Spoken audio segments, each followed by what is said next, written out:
إن الحمد لله نحمده ونستعينه ونستغفره ونعوذ بالله من شرور أنفسنا ومن سيئات أعمالنا. من يهده الله فلا مضل له ومن يضلل فلا هادي له، وأشهد أن لا إله إلا الله وحده لا شريك له، وأشهد أن محمدا عبده ورسوله. يا أيها الذين آمنوا اتقوا الله حق تقاته ولا تموتن إلا وأنتم مسلمون. يا أيها الناس اتقوا ربكم الذي خلقكم من نفس واحدة وخلق منها زوجها وبث منهما رجالا كثيرا ونساء، واتقوا الله الذي تساءلون به والأرحام إن الله كان عليكم رقيبا. يا أيها الذين آمنوا اتقوا الله وقولوا قولا سديدا يصلح لكم أعمالكم ويغفر لكم ذنوبكم، ومن يطع الله ورسوله فقد فاز فوزا عظيما. أما بعد فإن خير الحديث كتاب الله، وخير الهدي هدي محمد صلى الله عليه وسلم، وشر الأمور محدثاتها وكل محدثة بدعة وكل بدعة ضلالة والضلالة في النار. اللهم صل على محمد وعلى آل محمد كما صليت على إبراهيم وعلى آل إبراهيم إنك حميد مجيد. اللهم بارك على محمد وعلى آل محمد كما باركت على إبراهيم وعلى آل إبراهيم إنك حميد مجيد. رب اشرح لي صدري ويسر لي أمري واحلل عقدة من لساني يفقه قولي رب زدني علما۔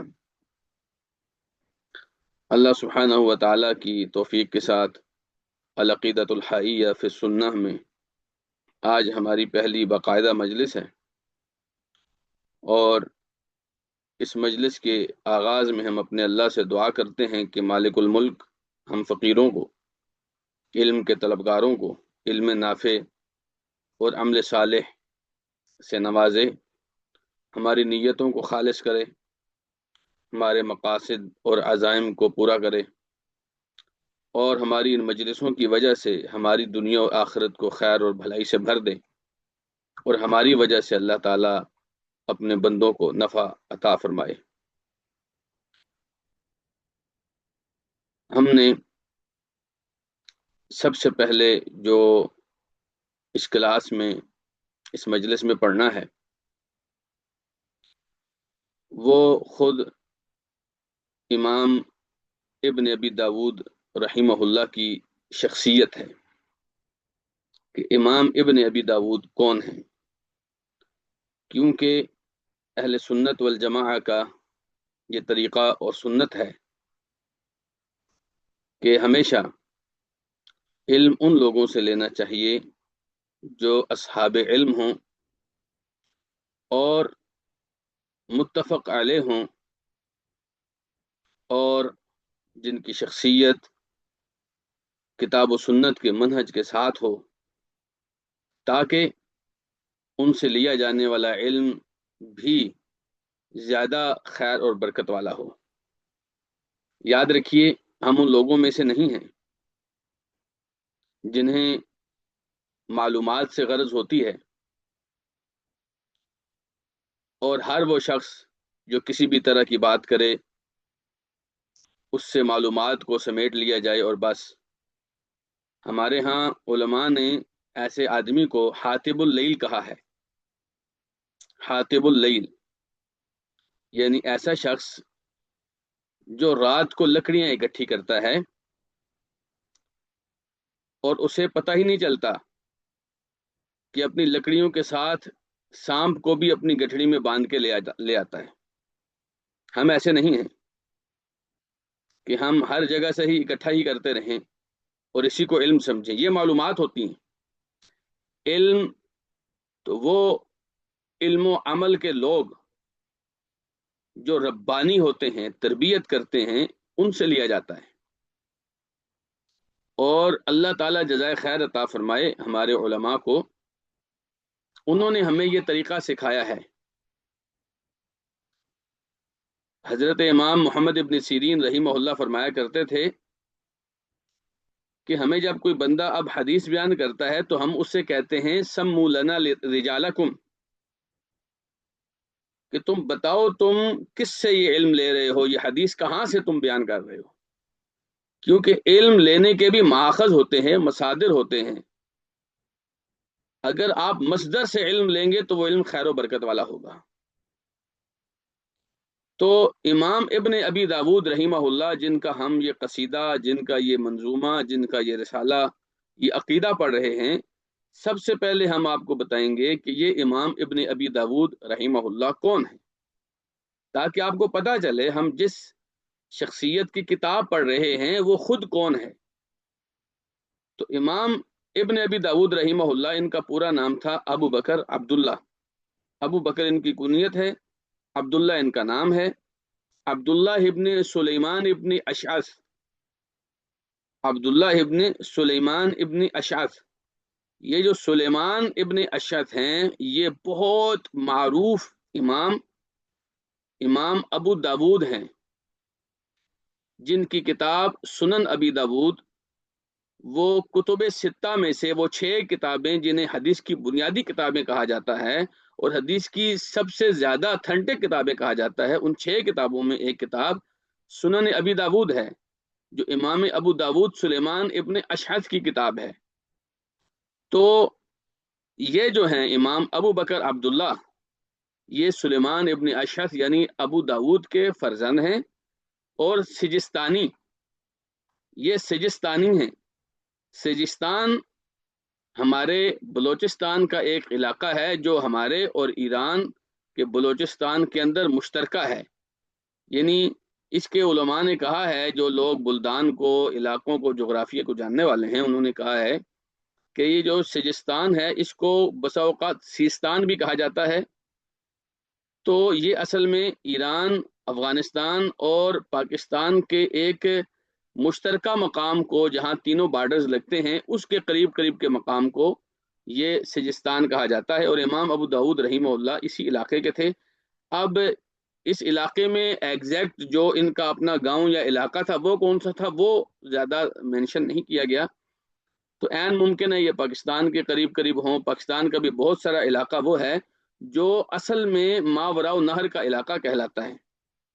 تو جو سجستان ہے یہ اسی علاقے میں سے ایک ہے. تو عین ممکن ہے افغانستان یا پاکستان یا ایران، اصل میں اس وقت یہ اس طرح کے بارڈرز تو نہیں تھے. اس وقت تو جو ہے نا وہ مختلف بڑے بڑے علاقے، ایک ہند تھا، ایک ماوراء نہر تھا، ایک جو فارس تھا، یہ اس طرح کے علاقے تھے. تو بہرحال یہ اسی کے قریب قریب کے علاقے کے تھے. تو یہ سجستان کے علاقے کے تھے، اور یہ امام ابو بکر ابن ابی داود جو تھے یہ سجستان میں ہی پیدا ہوئے. ان کو بہت سارے علماء نے بہت زیادہ القابات دیے ہیں، کیونکہ یہ علم و فضل والی شخصیت تھے. تو بہت سارے علماء نے کہا ہے، جیسے امام ذہبی رحمہ اللہ نے، اور میں جتنا آپ کو ان کے حالات بتاؤں گا زیادہ تر امام ذہبی رحمہ اللہ سے بتاؤں گا. امام ذہبی رحمہ اللہ کہتے ہیں کہ الامام العلامہ الحافظ شیخ بغداد الامام صاحب التصانیف، یعنی یہ امام ہیں، اپنے جو علم اور فن ہے اس کے اندر امام کے لیول کے بہت بڑے لیڈر ہیں. اور حافظ ہیں، حافظ سے مراد ہے ان کو رسول اللہ صلی اللہ علیہ وسلم کی بے شمار احادیث یاد تھیں. وہ ہم انشاءاللہ آپ کو بتائیں گے کتنی احادیث یاد تھیں. اور بغداد کے شیخ تھے، یعنی جب یہ موجود تھے تو بغداد کے سب سے بڑے شیخ، اور ان کے لیے باقاعدہ جو امیر تھا اس نے باقاعدہ ان کے لیے ممبر لگوایا تھا کہ آپ یہاں پر بیٹھ کے حدیث رسول بیان کیا کریں. اور بہت ساری کتابیں انہوں نے لکھی ہیں اس دور میں جہاں کتابیں لکھنا عام طور پر نادر ہوتا تھا. تو انہوں نے بہت ساری کتابیں لکھی ہیں. 330 ہجری میں ان کی جو ہے نا وہ وفات ہوئی ہے. 330 ہجری میں ان کی وفات ہوئی ہے. میں نے غلط لکھ دیا ان کی ولادت، ان کی وفات جو ہے 330 ہجری میں ہوئی ہے. امام ذہبی رحمہ اللہ فرماتے ہیں کہ ان کے اساتذہ کے بارے میں بہت سارے نام امام ذہبی رحمہ اللہ نے لیے. تو کہتے ہیں وخلق کثیر بخراسان والحجاز والعراق ومصر والشام واصبہان وفارس، کہ امام ابن ابی داود رحمہ اللہ کے استاد بہت زیادہ ہیں. خراسان میں، یعنی یہ جو فارس کا علاقہ ہے، افغانستان وغیرہ، یہ خراسان کے اندر، حجاز کے اندر، مکہ اور مدینہ اور طائف وغیرہ کا جو علاقہ ہے، عراق کے اندر، مصر کے اندر، شام کے اندر، اصبہان کے اندر، اصبہان جو ایران کا علاقہ ہے، اور اس کے علاوہ فارس کی جتنی ریاستیں ہیں، یہ بخارا اور تاشکند، سمرقند اور تاجکستان، اذربائیجان وغیرہ، یہ جتنے علاقے ہیں، یہاں ان کے بہت سارے استاد ہیں، بہت سارے استاد ہیں امام ابن ابی داود رحمہ اللہ کے۔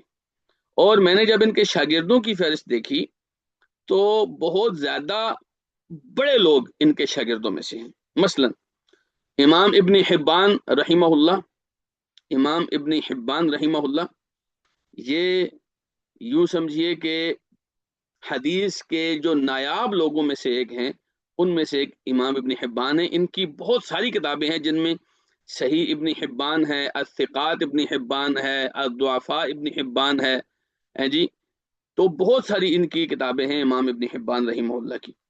اسی طرح ایک اور امام ہے، حاکم کبیر کہلاتے ہیں، امام ابو احمد الحاکم۔ ان کی ایک کتاب اتنی معروف ہے، شعار اصحاب الحدیث، تو یہ بہت بڑے امام ہیں۔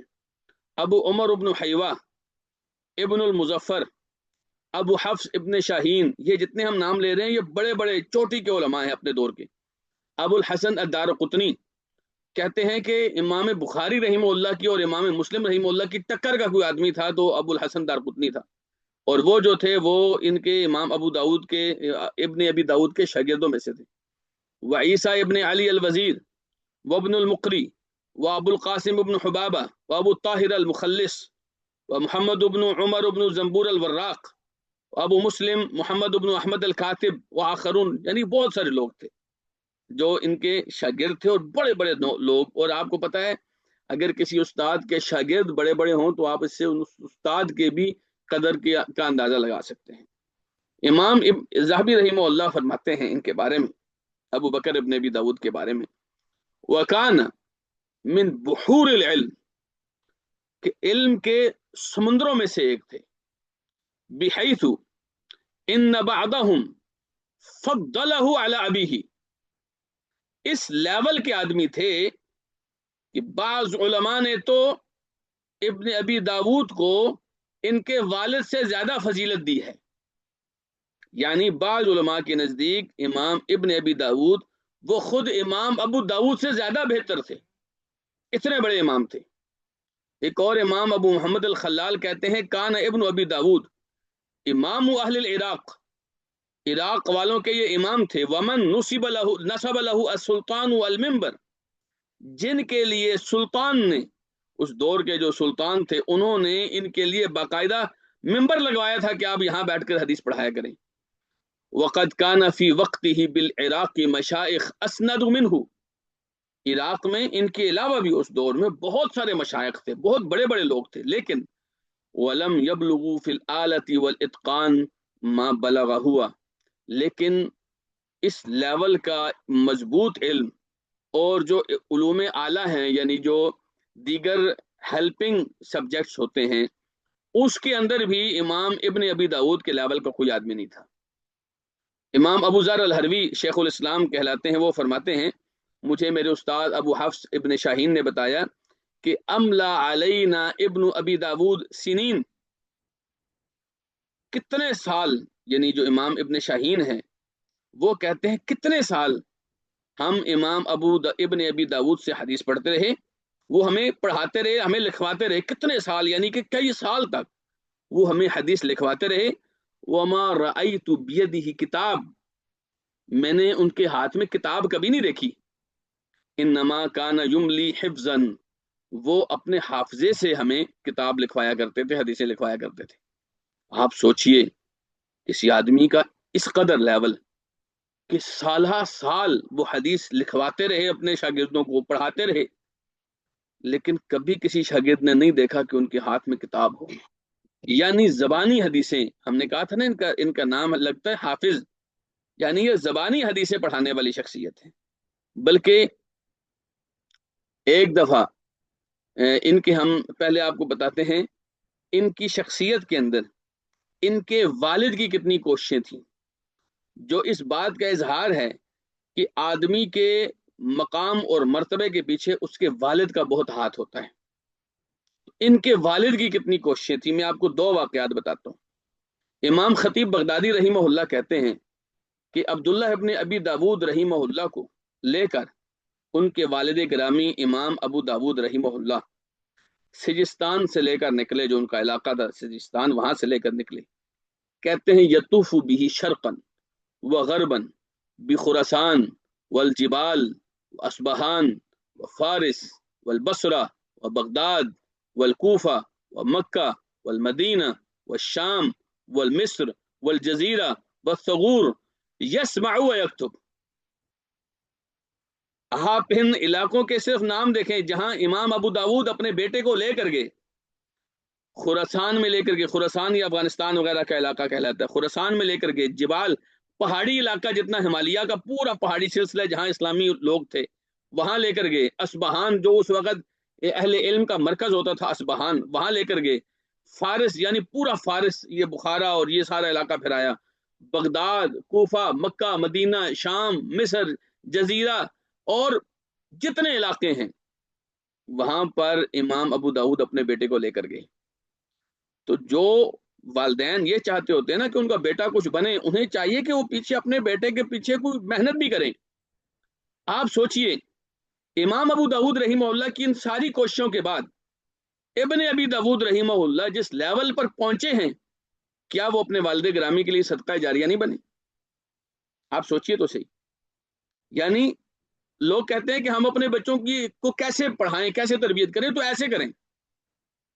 ایک اور واقعہ جو امام ذہبی رحمہ اللہ نے لکھا، لیکن امام ذہبی نے کہا کہ اس کی سند منقطع ہے، یعنی سند اتنی درست نہیں ہے کہ ان تک پہنچے، لیکن امام ذہبی رحمہ اللہ نے واقعہ لکھا ہے.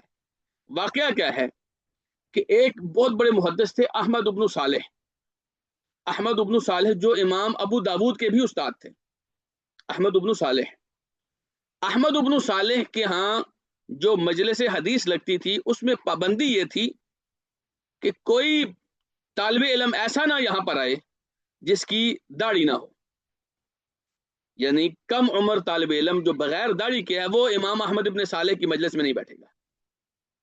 اب ابو داود رحمہ اللہ کی خواہش تھی کہ میرا بیٹا احمد ابن صالح سے حدیث پڑھے، لیکن بیٹا ایسا تھا کہ اس کی ابھی داڑھی نہیں آئی تھی. تو مجلس میں بیٹھنے کی جو شرط تھی کہ داڑھی والا بندہ بیٹھے، وہ شرط نہیں تھی. آپ تصور کریں، فشد علی وجہہ لحیہ، راوی کہتے ہیں کہ امام ابو داود نے اپنے بیٹے کے چہرے پر نکلی داڑھی لگائی. وہ حضرہ، اور وہ بیٹا مجلس میں حاضر ہوتا تھا. فعرف الشیخ، اب جو شیخ تھے وہ بھی تو شیخ تھے، انہوں نے پہچان لیا کہ یہ نکلی داڑھی لے کر آتا ہے. تو غصہ ہو گئے، کہنے لگے امثلی یعمل معه هذا، اور میرے جیسے آدمی کے ساتھ تم ایسا کر رہے ہو؟ آپ میری مجلس میں، حدیث کی مجلس میں میرے ساتھ دھوکہ کر رہے ہو.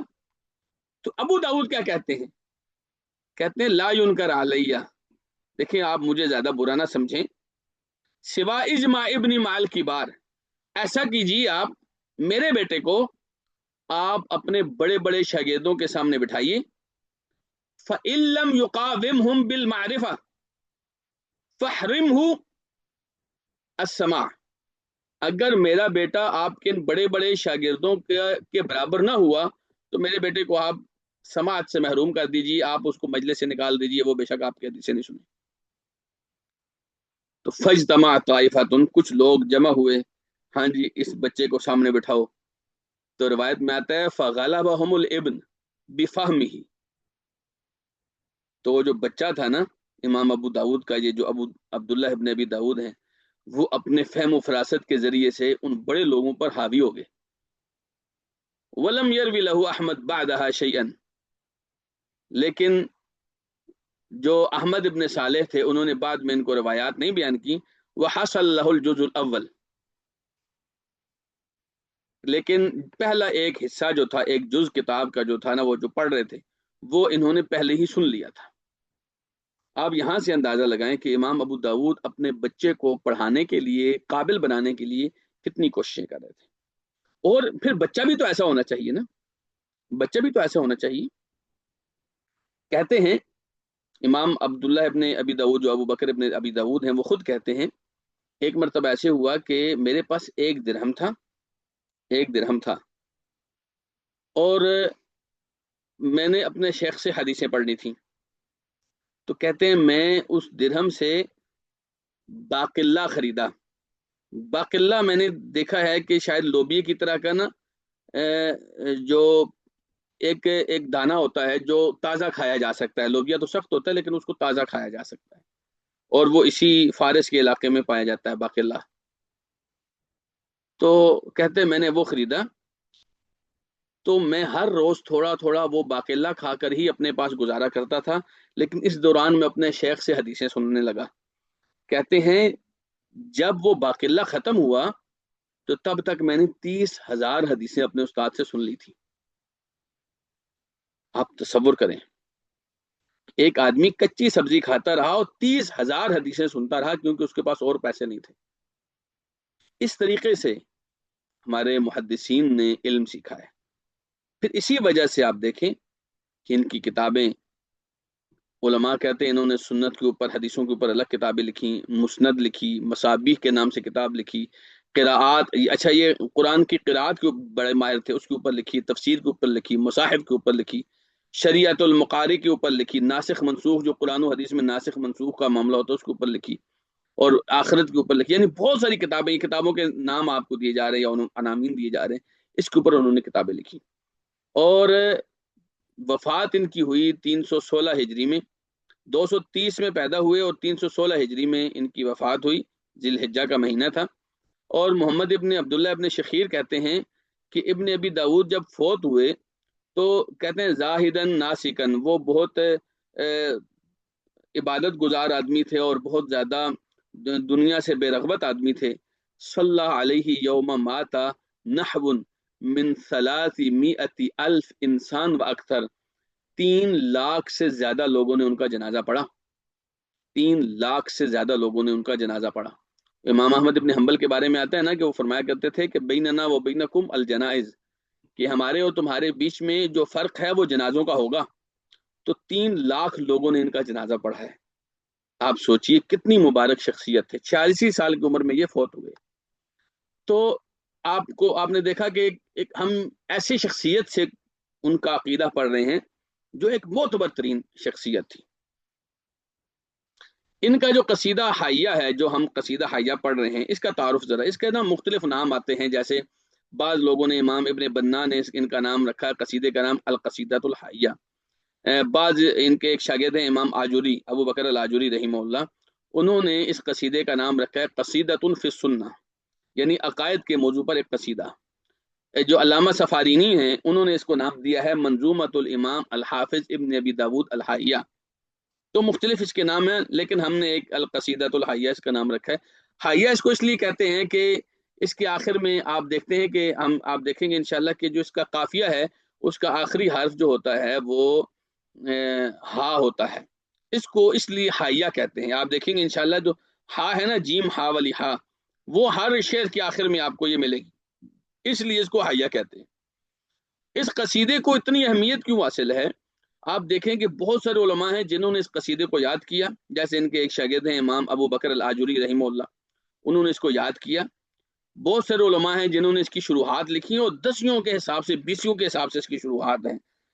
میں آپ کو 2-3 نام جیسے بتا رہا ہوں کہ ایک ہے امام جو علامہ ابن البنا، جو 471 ہجری میں فوت ہوئے، ان کی شرح ہے الاصول المجردہ فی شرح القصیدۃ الحائیہ۔ اسی طرح ایک بہت بڑے علامہ ہیں السفارینی، ان کی ہے لوائح الانوار السنیہ و لواقح الافکار السنیہ فی عقیدت اہل الاثار السلفیہ، یہ ان کا عقیدہ ہے۔ اسی طرح مسجد نبوی کے مدرس اور امام ہیں شیخ عبد المحسن القاسم حافظ اللہ، وہ ابھی بھی مسجد نبوی میں مدرس ہیں، انہوں نے اس کی شرح لکھی ہے، بہت ساری شروحات لکھی ہیں۔ ہمارے ایک دوست ہیں محمود ابن محمد الحمدان حافظہ اللہ، جنہوں نے اس قصیدے کی بڑی مضبوط طریقے سے کئی جو ان کے ہینڈ ریٹن نسخے ہوتے تھے،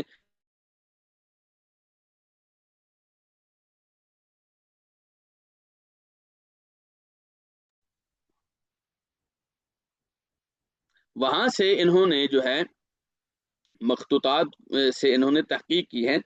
تو ہم نے آپ کو جو دوسرا نسخہ بھیجا ہے نا، دوسرا نسخہ جس میں آپ دیکھتے ہیں سپیس بھی ہے آپ کے کمنٹس کی، آپ کے اس کی، تو وہ محمود حمدان کی ہے، وہ ہمارے دوست ہیں اور بہت عظیم شیخ ہیں. وہ ہم نے آپ کو اس لیے بھی بھیجا ہے اور اس کو ترجیح اس لیے بھی دی ہے کہ ایک تو ان کی بڑی محنت ہے اس کے اوپر، اور دوسرے اس لیے کہ وہ غزہ کے ہیں، وہ غزہ کے ہیں. اور یعنی کہ آج کل جو غزہ کے معاملات چل رہے ہیں تو ہمیں ان سے باقی لوگوں کی بنسبت تھوڑی زیادہ محبت اس لیے بھی ہے کہ ان کا تعلق غزہ سے ہے. تو اللہ سبحانہ تعالیٰ اہل غزہ کے اوپر اپنی بہت خاص رحمت فرمائے. تو ہم نے کہا کہ چلیں کوئی اور کچھ نہیں تو ان کو اس نیکی میں بھی ہم شامل کر لیتے ہیں.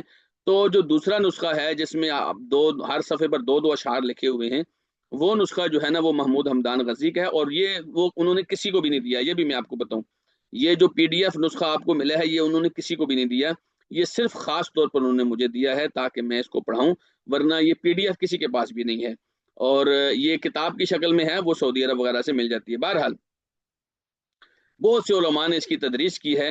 اور امام ابن ابو بکر الآجری رحمہ اللہ فرمایا کرتے تھے کہ انا ذکرتھا، میں اس قصیدے کو اس لیے یاد کرتا ہوں تاکہ اللہ تعالیٰ اس کی وجہ سے اہل سنت کو مضبوط کرے اور اہل سنت کو دلائل سے لبریز کرے. امام ابن قیم رحمہ اللہ کا ایک بہت مشہور قصیدہ ہے، قصیدہ نونیہ کہلاتا ہے. انہوں نے بہت بڑی ایک نظم لکھی ہے، نون جس کے اینڈ پر نون آتا ہے، قصیدہ نونیہ، جس کے دو اشعار میں نے آپ کے سامنے لکھے ہیں، ذرا دیکھیے. امام ابن قیم کہتے ہیں وَكَذَا الْإِمَامُ ابْنُ الْإِمَامِ الْمُرْتَضَى حَقًّا أَبِي دَاوُودَ ذِي الْعِرْفَانِ تَصْنِيفُهُ نَظْمًا وَنَثْرًا وَاضِحٌ فِي السُّنَّةِ الْمُثْلَى هُمَا نَجْمَانِ، کہ امام ابن الامام المرتضی جن کو پسند کیا گیا، جو بہت پسندیدہ امام ہیں، سچے بڑے یعنی واقعی بہت پسندیدہ امام ہے ابو داود، وہ بھی اور ان کے بیٹے بھی، یہ دونوں ہی یعنی عرفان اور معرفت والے تھے. اور ان کا جو بیٹا ہے اس کی جو کتابیں ہیں نظم میں اور نثر میں، نظم سے مراد یہی جو قصیدہ ہم پڑھ رہے ہیں، امام ابن قیم اس کی تعریف کر رہے ہیں، اور نثر میں اس کے علاوہ ان کی جو نظم کے بغیر والی کتابیں ہیں اس میں بڑی وضاحت کے ساتھ انہوں نے سنت اور عقیدوں کو ذکر کیا ہے. تو کہتے ہیں ہمان اجمانی، یہ دونوں باپ اور بیٹا، والد اور فرزند، دونوں ہی جو اہل سنت ہیں اور دین کا علم رکھنے والے لوگ ہیں، ان کے ہاں ستارے کاؤنٹ ہوتے ہیں، یہ بہت بڑے لوگ ہیں یہ. تو بہرحال ہم نے آپ کو بتایا کہ یہ امام کون ہے اور ان کا قصیدہ کیا ہے. تو آئیے مختصر طور پر ہم اس قصیدے کے اشعار کو پڑھنا انشاءاللہ العزیز شروع کرتے ہیں. میں نے 6 اشعار لکھے ہیں، آپ پڑھیے میرے ساتھ انشاءاللہ. اور میں جب ہر شعر کی جب تشریح کروں گا تو اس کو 2-3 دفعہ ریوائز کروں گا تاکہ آپ لوگ اس کو پڑھ سکیں اور اس کو یاد کر سکیں. یہاں میں آپ کو ایک بہت بڑی خوشخبری بھی دینا چاہتا ہوں کہ آپ میں سے جو لوگ ہمیں یہ قصیدہ پورا، یہ 33 اشعار ہیں اس کے، بعض روایات کے مطابق 36 ہیں، 33 یا 36 اشعار ہیں اس کے. جو لوگ ان اشعار کو یاد کریں گے اور ہمیں یاد کر کے سنائیں گے، ان لوگوں کو انشاءاللہ العزیز ہم ایک نئی کتاب سابقون انسٹیٹیوٹ کی طرف سے ہم نے چھپوائی ہے، سیرت خلفائے راشدین، جو بہت ہی اتھینٹک ہمارے ایک شیخ ہیں، دوست ہیں، شیخ ارشد کمال حفیظہ اللہ، ان کی یہ سیرت ہے، اور ان سے میں نے خواہش کر کے چھپوائی ہے. انشاءاللہ وہ کل پرسوں تک ہمیں مل جائے گی. تو جو لوگ ہمیں یہ قصیدہ یاد کر کے سنائیں گے انشاءاللہ ان کو ہم یہ کتاب تحفے میں دیں گے انشاءاللہ العزیز. اور یہ صرف ترغیب کے لیے ہے، وگرنہ اس کتاب سے زیادہ اصل چیز تو اجر اور ثواب اور دین کا علم اور فہم ہے انشاءاللہ العزیز. تو میں آپ کے سامنے 6 اشعار پڑھتا ہوں اور پھر ان کی ایک ایک کر کے تشریح ہم شروع کریں گے انشاءاللہ.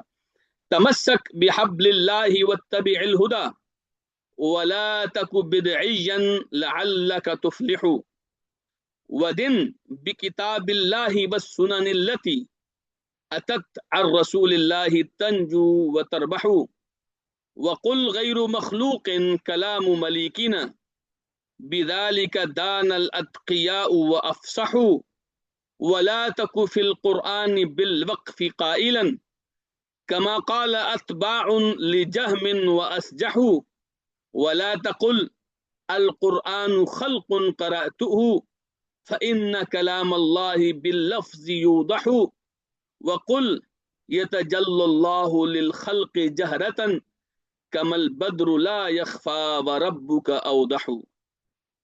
تو یہ 6 اشعار ہیں جہاں سے ہم شروع کرنے لگے انشاءاللہ. تو ہم آپ کو ایک ایک شعر کر کے بڑی وضاحت کے ساتھ پڑھ کر سنائیں گے. تو ہم پہلے یہ شعر پڑھتے ہیں, میں 2-3 دفعہ ریپیٹ کروں گا تاکہ جو لوگ پڑھنا چاہیں وہ میرے ساتھ ریپیٹ کر سکیں انشاءاللہ.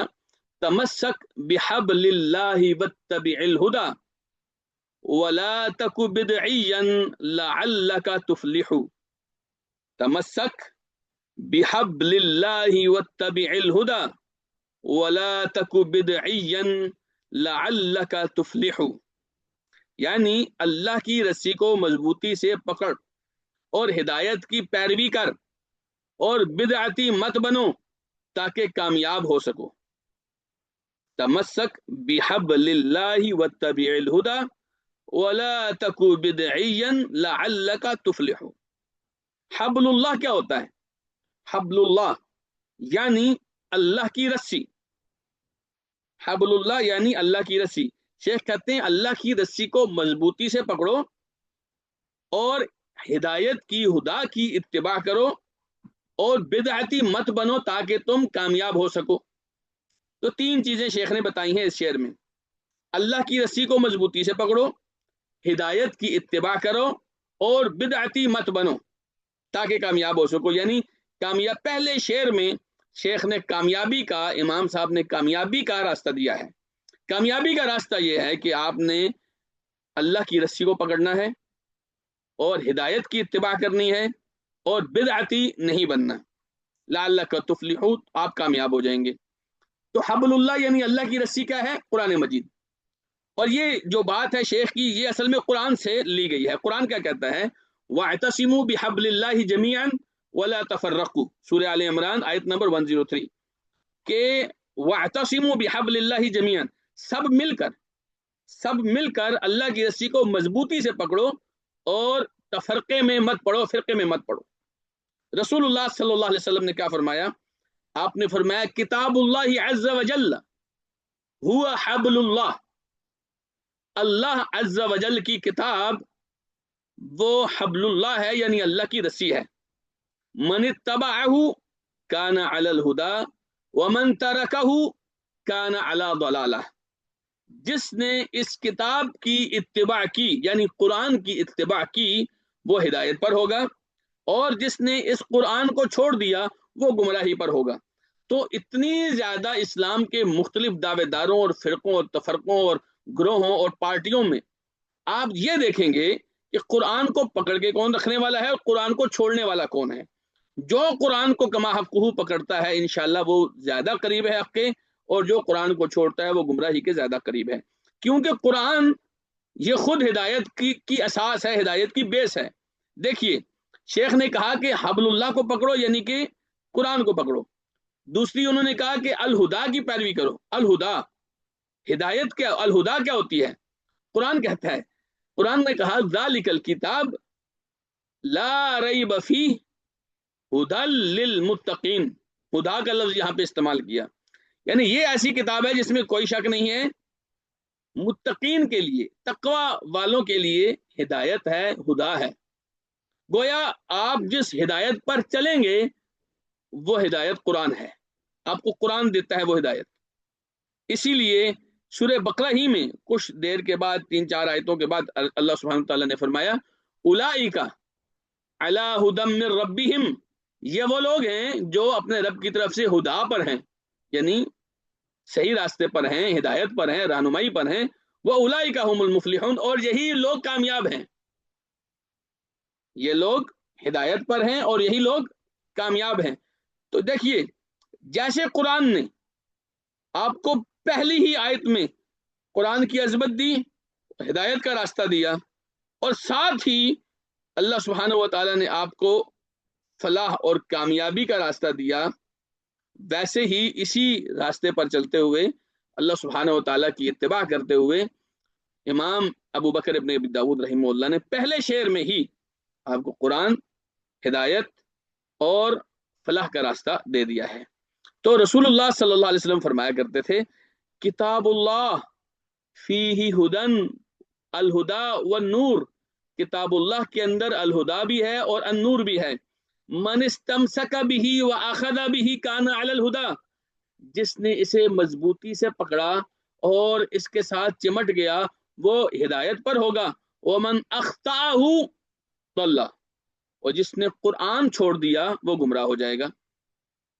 تو اس سے پتہ چلتا ہے کہ ہدایت کا ایک مطلب یہ ہے کہ قرآن سے جو آپ کو راستہ ملتا ہے وہ ہدا ہے، وہ ہدایت ہے۔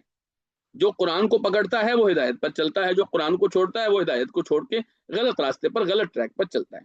ہدایت کا ایک معنی یہ ہے۔ ہدایت کا ایک دوسرا معنی یہ ہے کہ جیسے شعر کے ایک حصے میں کہا گیا کہ تمسک بحبل اللہ، اللہ کی رسی یعنی قرآن کو پکڑو، ساتھ کہا گیا واتبع الہدا، ہدا کے راستے پر چلو۔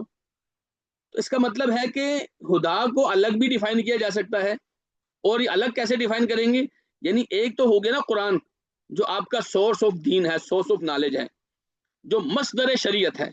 دوسرا ہو گیا سنت، حدیث رسول اللہ صلی اللہ علیہ وسلم کی، اور یہ بات بھی رسول اللہ صلی اللہ علیہ وسلم سے ثابت ہے۔ کیسے؟ صحیح مسلم کی حدیث ہے، رسول اکرم صلی اللہ علیہ وسلم اپنے خطبوں میں فرمایا کرتے تھے اما بعد فإن خیر الحدیث کتاب اللہ، فإن خیر الحدیث کتاب اللہ وخیر الہدی ہدی محمد صلی اللہ علیہ وسلم، سب سے بہترین حدیث یا بات وہ ہے جو اللہ کی کتاب میں ہے، اور سب سے بہترین ہدایت وہ ہے جو محمد صلی اللہ علیہ وسلم کی ہے۔ یہاں پہ وخیر الہدا فرمایا، بعض روایت میں خیر الہدی بھی آتا ہے، لیکن صحیح مسلم کی روایت میں خیر الہدا ہے، وخیر الہدا ہدا محمد صلی اللہ علیہ وسلم، بہترین ہدا یعنی ہدایت وہ محمد صلی اللہ علیہ وسلم کی ہدایت ہے۔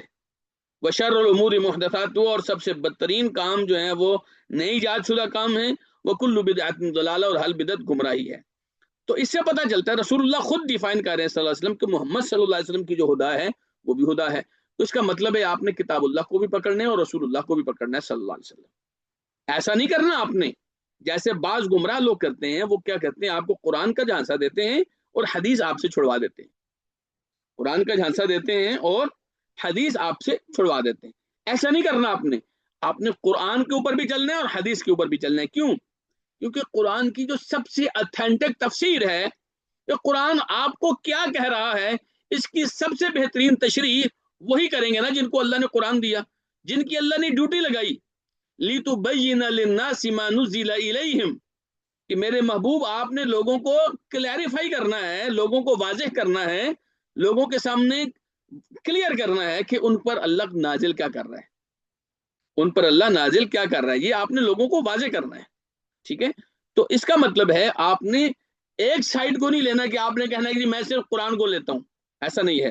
آپ کو ساتھ میں رسول اللہ صلی اللہ علیہ وسلم کی حدیث بھی لینی پڑے گی، کیونکہ حدیث ہی اصل میں آپ کو بتائے گی کہ قرآن آپ سے کیا کہہ رہا ہے۔ قرآن کے اوپر جو سب سے بہترین تفسیر ہے وہ رسول اللہ صلی اللہ علیہ وسلم کی حدیث ہے۔ تو اب آئیے جو پہلی بات کہے گی کہ تمسک، ہم آپ اس کو ڈیفائن کریں گے۔ تمسک کیا ہوتا ہے؟ تمسک کا مطلب ہوتا ہے مضبوطی سے تھامنا، مضبوطی سے تھامنا۔ اس سے ملتا جلتا ایک لفظ قرآن میں جو استعمال ہوا ہے الاعتصام، واعتصموا، واعتصموا مطلب بہت مضبوطی سے تھامو۔ واعتصموا کا مطلب ہوتا ہے کہ ایسی چیز کو آپ نے پکڑ لیا ہے کہ اب آپ کو نقصان سے یہ چیز بچا لے گی، اب یہ چیز آپ کو نقصان سے بچا لے گی جس کو آپ نے پکڑ لیا ہے۔ ٹھیک ہے جی؟ تو آپ نے ایسے ہی پکڑنا ہے۔ ٹھیک ہے؟ تمسک پکڑنا ایسے۔ اسی لیے ائمہ کرام نے جو محدثین تھے انہوں نے جب اپنی کتابوں کے اندر جو ہے وہ عقیدے کی باب ذکر کیے تو وہاں پر انہوں نے ایک بات کی، اس عقیدے کے باب کا عام طور پر لوگوں نے نام رکھا ہے باب الاعتصام بالسنہ، الاعتصام بالسنہ یعنی سنت اور عقیدے کو مضبوطی سے پکڑ کے رکھنا۔ تو تمسک کا مطلب ہے مضبوطی سے پکڑ کے رکھنا۔ کتنی مضبوط ہونی چاہیے اس کو ڈیفائن کیا رسول اللہ صلی اللہ علیہ وسلم نے۔ یہ سنن دارمی کی حدیث ہے، آپ نے فرمایا فعلیکم بسنتی وسنت الخلفاء الراشدین المہدیین، تمہارے لیے لازم ہے کہ میری سنت کو پکڑ کے رکھو اور میرے خلفاء راشدین المہدیین جو ہدایت یافتہ ہیں ان کی سنت کو پکڑ کے رکھو۔ پھر آپ نے کیا بات ارشاد فرمائی؟ آپ نے فرمایا عضو علیہا بالنواجذ، اپنی ان داڑوں کے ساتھ مضبوطی سے ان کو پکڑ کے رکھو۔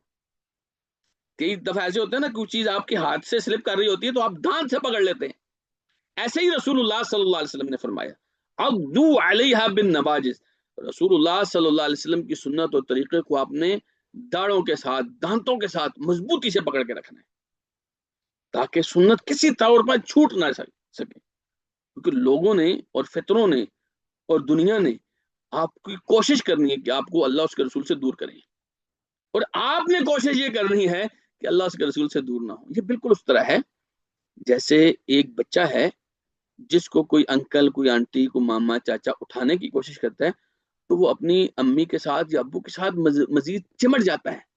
وہ اگر پہچان نہیں رہا ہوتا نا تو وہ چمٹ جاتا ہے کہ مجھے ابو سے کوئی نہ لے کے جائے۔ ایسے ہی بلکہ اس سے زیادہ مضبوطی کے ساتھ آپ نے اللہ اس کے رسول صلی اللہ علیہ وسلم کے ساتھ اور کتاب اللہ اور رسول اللہ کی سنت کے ساتھ آپ نے چمٹ کے رہنا ہے۔ شعر کا دوسرا حصہ ولا تکو بدعین، آپ نے بدعتی نہیں بننا۔ بدعت کیا ہوتی ہے؟ بدعت کیا ہوتی ہے؟ دین میں داخل کیا گیا ایسا کام جسے دین سمجھ کر اپنایا گیا ہو، آپ سمجھ رہے ہیں کہ یہ دین ہے، حالانکہ وہ دین نہیں ہے، یہ تو اس میں ایک ایڈیشن ہے، جس کی اصل یعنی جس کی جو بیس ہے وہ قرآن میں بھی نہ ہو، رسول اللہ صلی اللہ علیہ وسلم کے حدیث میں بھی نہ ہو، صحابہ اور تابعین کے زمانے میں بھی نہ ہو، تو وہ بدعت ہوتی ہے۔ بھائی آپ نے کہاں سے لے لیا یہ ایسا کام جو قرآن میں نہیں ہے، جو حدیث میں نہیں ہے، جو صحابہ نے نہیں کیا، جو صحابہ نے تابعین کو نہیں سکھایا، آپ نے کہاں سے لے لیا؟ تو ایسا کوئی بھی کام جس کو ایڈ کیا گیا ہو دین کے اندر، داخل کیا گیا ہو دین کے اندر، وہ کام بدعت ہوتا ہے، وہ کام بدعت ہوتا ہے۔ اسی لیے رسول اللہ صلی اللہ علیہ وسلم نے فرمایا تھا، آپ نے فرمایا کہ من احدث فی امرنا هذا ما لیس منہ فہو رد، من احدث فی امرنا هذا ما لیس منہ فہو رد، جس نے ہمارے اس دین کے اندر کوئی ایسی چیز شامل کی، نئی چیز ڈال دی جو اس میں سے نہیں تھی، تو وہ جو نئی چیز ہے نا وہ رد ہے، یعنی ریجیکٹڈ ہے، مردود ہے، وہ اللہ کے ہاں قابل قبول نہیں ہے۔ تو آپ نے بدعت کو دین میں شامل نہیں کرنا۔ حدیث میں رسول اللہ صلی اللہ علیہ وسلم نے فرمایا کل بدعت ضلالہ، ہر بدعت گمراہی ہوتی ہے۔ بلکہ دوسری حدیث میں رسول اللہ صلی اللہ علیہ وسلم نے فرمایا وَإِيَّاكُمْ وَمُحْدَثَاتِ الْأُمُورِ، آپ نے کسی بھی طرح کے نئے کاموں سے بچ کے رہنا ہے۔ فَإِنَّ كُلَّ بِدْعَةٍ ضَلَالَةٍ، کیونکہ ہر بدعت یعنی جو نیا کام ہوتا ہے وہ گمراہی ہوتی ہے۔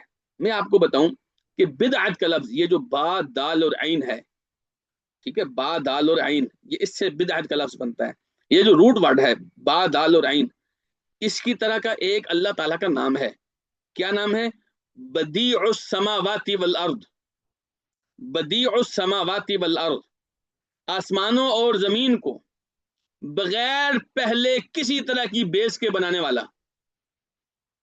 کوئی مثال پہلے نہیں تھی، کوئی سانچہ پہلے نہیں تھا، کوئی تصویر پہلے موجود نہیں تھی، کوئی بنیاد پہلے موجود نہیں تھی، بالکل نئی چیز بنانے والا، اس کو کہا گیا ہے، اللہ تعالیٰ کا نام ہے البدیع، البدیع، بدیع السماوات والارض۔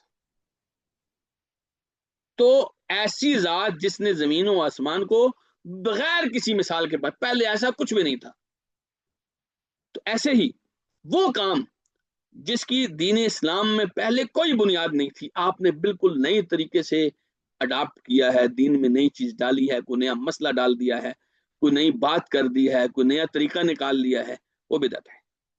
اور بدعت ہمیشہ یاد رکھیے گمراہی ہوتی ہے۔ حضرت عبداللہ بن عمر رضی اللہ عنہ فرمایا کرتے تھے کل بدعت ضلالہ وان رآها الناس الحسنہ، وان رآها الناس حسنہ، ہر بدعت گمراہی ہوتی ہے چاہے لوگ اسے اچھا ہی سمجھ رہے ہوں، کیونکہ لوگ تو نیکی کے کام کو نیکی سمجھ رہے ہوتے ہیں نا، لوگوں کے نزدیک تو یہ اچھا کام ہے، لیکن چونکہ یہ وہ دین میں نہیں ہے تو بدعت ہوتی ہے اور گمراہی ہوتی ہے۔ ہم انشاءاللہ اس کو ان ڈیٹیل ذکر کریں گے۔